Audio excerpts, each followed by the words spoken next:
بس رمضان کی سب سے بڑی تیاری کیا ہے کہ اپنے دلوں کو صاف کر لو پہلے سے، کہ جس دل میں نفرت ہو، بغض ہو، کسی کے لیے غصہ ہو، کسی کے لیے کیا کیا جذبے ہوں، دل صاف کرنا۔ ہمارے گھروں میں روزانہ جھاڑو ہوتا ہے، یہاں مدرسے میں روزانہ صفائی ہوتی کہ نہیں ہوتی؟ چونکہ دنیا کی اصل گندگی ہے تو جھاڑو ہاتھ سے نہیں چھوٹ سکتا۔ حرم شریف میں دیکھا کیسے چاروں طرف خدام پھر رہے ہوتے ہیں برش لے کر، تو دل پہ غبار ایسے آتا ہے جیسے صحن میں غبار آتا ہے، دل پہ گندگی ایسے آتی ہے جیسے صحن میں آتی ہے۔ تو ہم نے نظام بنایا ہوا ہے، لوگ وہ کر رہے ہیں، وہ روزانہ جھاڑو دیتے ہیں۔ تمہارا دل ایک آنگن ہے، ایک صحن ہے، اس میں بغض، نفرت، حسد، پتہ نہیں کیا کیا گندگیاں آئیں گی اور آتی رہیں گی۔ بچوں ایک کام کرو، جھاڑو پکڑ لو، صاف کرو۔ یا اللہ معاملہ تجھ سے کرنا ہے، لوگوں سے نہیں۔ کسی نے برا کہا، کسی نے غیبت کی، کسی نے گالی دی، کسی نے دھکا دیا، کسی نے حق مارا، کسی نے کچھ کیا، یا اللہ تیرے سپرد، میں نے اپنے دل کو سب سے صاف کیا، میں نے اپنے دل کو سب سے صاف کیا۔ یہ اتنی بڑی عبادت ہے کہ بڑے بڑے نفلوں والے، تہجد والے، حج عمرے روزے والے تمہیں نہیں پکڑ سکیں گے، چونکہ اس کا کرنے والا دنیا میں کوئی نہیں ہے۔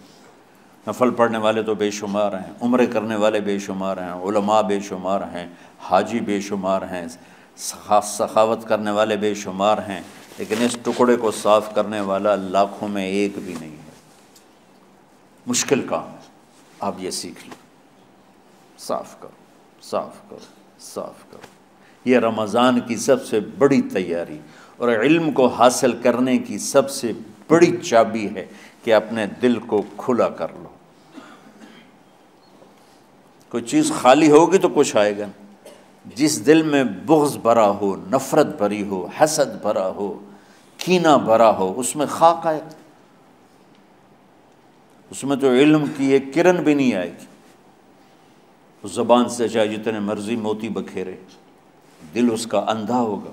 لا تعمى الابصار ولكن تعمى القلوب التي في الصدور، یہ آنکھوں سے اندھے نہیں، دل سے اندھے ہیں۔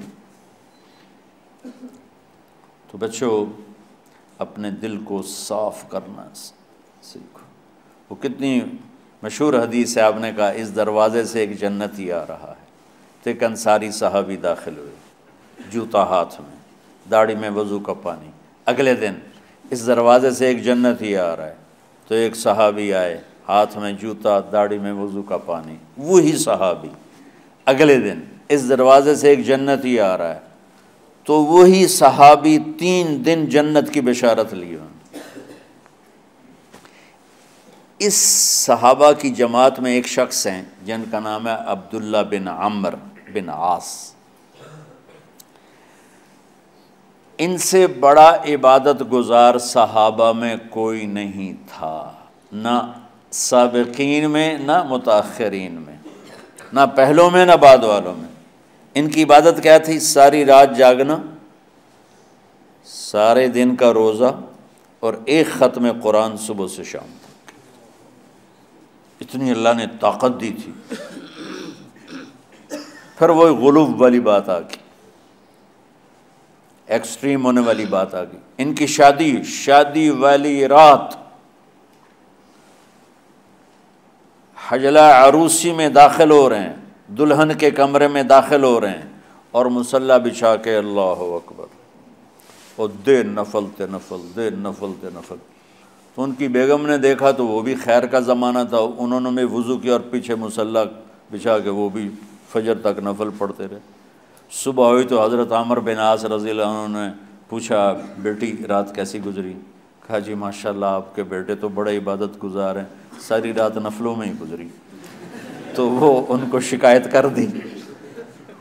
حضرت عمرو بن عاص کو اتنا غصہ چڑھا، وہ بیٹے کو تو کچھ نہیں کہا، کتنی حکمت کی بات ہے، سیدھے گئے اللہ کے نبی کے پاس، یا رسول اللہ یہ عبداللہ دیکھیں کیسا نادان ہے، اس کی شادی کی ساری رات نفل پڑھتا رہا۔ تو آپ کہتے ہیں ماشاء اللہ کتنی بڑی بات ہے، نفلوں میں گزر گئی، رات بھی نفلوں میں گزر گئی۔ تو آپ نے حضرت عبداللہ بن عمر کو بلا کے ڈانٹا کہ تو نے مہینے میں 3 دن روزے رکھنے ہیں، بس اس سے زیادہ نہیں رکھنے، اور ہفتے میں 1 قرآن ختم کرنا ہے۔ کہا یا رسول اللہ میرے اندر طاقت زیادہ ہے۔ پھر اچھا 15 دن روزے رکھنے، کہ نہیں میرے اندر طاقت زیادہ ہے۔ آپ اس کو تھوڑا تھوڑا کر کے گھٹاتے رہے، اور وہ ہر دفعہ نہیں یا رسول اللہ میرے اندر طاقت زیادہ ہے۔ تو آخر میں آپ نے کہا اچھا چلو صوم داؤدی پہ آ جاؤ، 1 دن روزہ رکھو، 1 دن افطار کرو، اور 3 دن سے پہلے قرآن ختم نہیں کرنا۔ تو آپ نے اس کو پیچھے کیا۔ یہ بیٹھے تھے اس محفل میں، ان کے دل میں آیا کیا یہ بزرگ مجھ سے زیادہ عبادت کرتا؟ رات میں ساری جاگتا ہوں، دن روزہ رکھتا ہوں، 1 ختم کرتا ہوں، تو جنت کی بشارت تو مجھے ملنی چاہیے تھی، ان کو کیسے مل رہی؟ یہ کسی کتاب میں نہیں لکھا کہ یہ ان کا جذبہ تھا، لیکن جو کہ میں ان کی سیرت کو جانتا ہوں تو مجھے خیال آتا ہے کہ ان کی نفسیات میں یہ بات آئی ہوگی، چونکہ صرف انہی کو خیال آیا کہ میں جا کے دیکھتا ہوں کہ یہ بزرگ کیا کرتے ہیں۔ تو ان کے پاس پہنچ گئے، چاچا، ذرا وہ ادھیڑ عمر تھے، چاچا وہ میرے ابا تھوڑے ناراض ہیں، تو کچھ دن آپ کے پاس گزارنا کا، بیٹا بسم اللہ آ جاؤ۔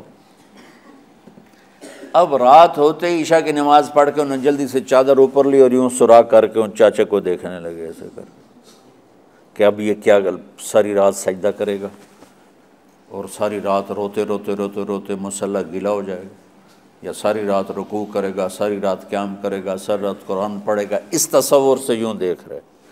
اور وہ بزرگ صحابی تشریف لائے، سرانے پہ سر رکھا، اللہم بسمک اموت و احیا، ہو گئے۔ اب یہ دیکھ رہے ہیں ابھی اٹھیں گے، ابھی اٹھیں گے، ابھی اٹھیں گے، اٹھے نا، فجر کی اذان پہ اٹھے۔ اب یہ تو حیران پریشان ہو گئے کہ یہ کیا ہو؟ اس زمانے میں تو منافق تہجد نہیں چھوڑتے تھے ڈر کے مارے کہ پتہ نہ چل جائے ہمارے کفر کا، تو یہ چاچا جنت بھی لے گیا تو ستا بھی پیا کہ چلو کل دیکھوں گا۔ اگلی رات پھر چادر سر پہ کر کے اور یوں سوراخ کر کے لیٹے ہوئے اور دیکھ رہے۔ چاچا پھر تشریف لے اور سرانے پہ سر رکھا، اللہم بسمک اموت و احیا، ہو گئے۔ فجر کی اذان پہ اٹھے، یہ اور پریشان ہو گئے کہ میرا نبی کا فرمان تو سچا ہے، اس میں تو شک بھی کفر ہے، لیکن عمل کیا ہے جس پر اس کو جنت کی بشارت ملی؟ 2 رکعت نفل بھی نہیں۔ اور آج کے دور میں تم میں سے ماشاءاللہ اکثر بچے تہجد پڑھتے ہیں کہ 1 رات اور دیکھوں گا، تیسری رات اللہم بسمک اموت و احیا، ہو گئی ساری رات۔ تو تیسری رات پھٹ پڑے عبداللہ بن عمر، کہنے گے چاچا میری ابا سے کوئی لڑائی نہیں تھی، 3 دن میں تیرے بارے میں سنتا رہا، جنتی جنتی جنتی۔ میں دیکھنے آیا تھا کہ آپ کیا کرتے ہیں، آپ تو کچھ بھی نہیں کرتے ہو، ساری رات سوتے رہتے ہو، اب کیا کرتے ہو؟ انہوں نے کہا بیٹا یہی ہے جو تم نے دیکھا ہے۔ اب ان کو سمجھ میں نہیں آ رہا کہ یہ جوڑ کیسے بٹھاؤں، ادھر جنت کی بشارت، ادھر ساری رات خراٹے، اب یہ اس میں جوڑ کیسے بٹھاؤں، کیونکہ نبی کی بات تو غلط ہو نہیں سکتی۔ تو اب وہ نا ایسے نا بڑے بے دل سے ہو کر واپس مڑے، پتہ نہیں کی چکر ہوئے گی کوئی گل۔ جب وہ دروازے تک پہنچے تو کہنے لگے بیٹا ادھر آنا، واپس آ گئے۔ کہا میں تمہیں اصل راز کی بات بتاتا ہوں۔ کہا کیا ہے کیا ہے؟ تو یہاں ہاتھ رکھا، کہا یہ جو دل ہے نا اس میں کسی انسان کی نفرت نہیں۔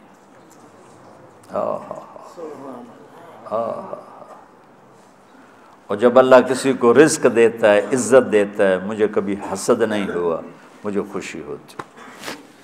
تو عبداللہ بن عمر نے کہنا تھا ہاں یہ بات ہے، نہیں، انہوں نے کہا ھذا ہوا، اچھل کے کہنے لگے ہاذا ہوا، ہاں ہاں ہاں ہاں یہی ہے یہی ہے یہی ہے۔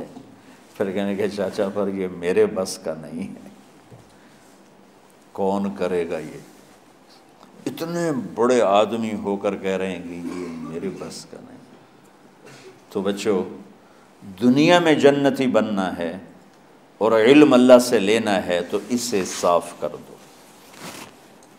سب کی نفرت سے۔ سب، اس نے مجھے یہ کیوں کہا، اس نے مجھے یوں کیوں دیکھا، اس نے میرے بارے میں یوں کیوں کہا، اس نے میرے بارے میں یہ کیوں لکھا۔ جس کی تعریف ہوتی میری کتنی برائی ہوتی، صرف تعریف تو نہیں ہوتی، بھرا پڑا سوشل میڈیا مجھے گالیاں دیں۔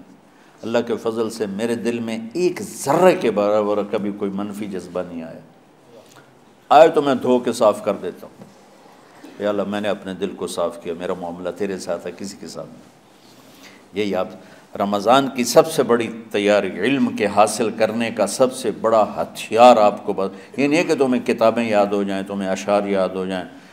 تو ساری امت سے کہتا ہوں رمضان کا استقبال کرو دلوں کو صاف کر کے، نفرتوں کو مٹا کے، مذہبی نفرت، دنیاوی نفرت، رشتوں کی نفرت، بول چال کی نفرت، سیاست کی نفرت، لین دین کی نفرت، ان سب سے اپنے دل کو صاف کرو تاکہ رمضان میں اللہ نے علم اتارا، اللہ تعالیٰ آپ کو علم عطا فرمائے، اور باقی لوگ جو عام دنیا میں زندگی گزار رہے ہیں ان کے دلوں میں اللہ رمضان کا نور اتارے اور ہدایت کا نور اتارے۔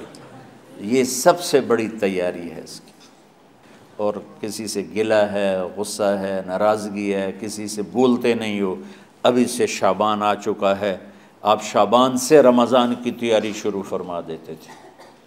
تو اس کی تیاری کیا ہے؟ وہ دلوں کو صاف کرو، معاف کرو، معافی مانگو، تمہارا قصور نہیں پھر بھی معافی مانگ لو، دلوں کو صاف کرو، اور اللہ سے سخاوت مانگو کہ اللہ کو سخی بھی پسند ہے اور صاف دل والا بھی پسند ہے۔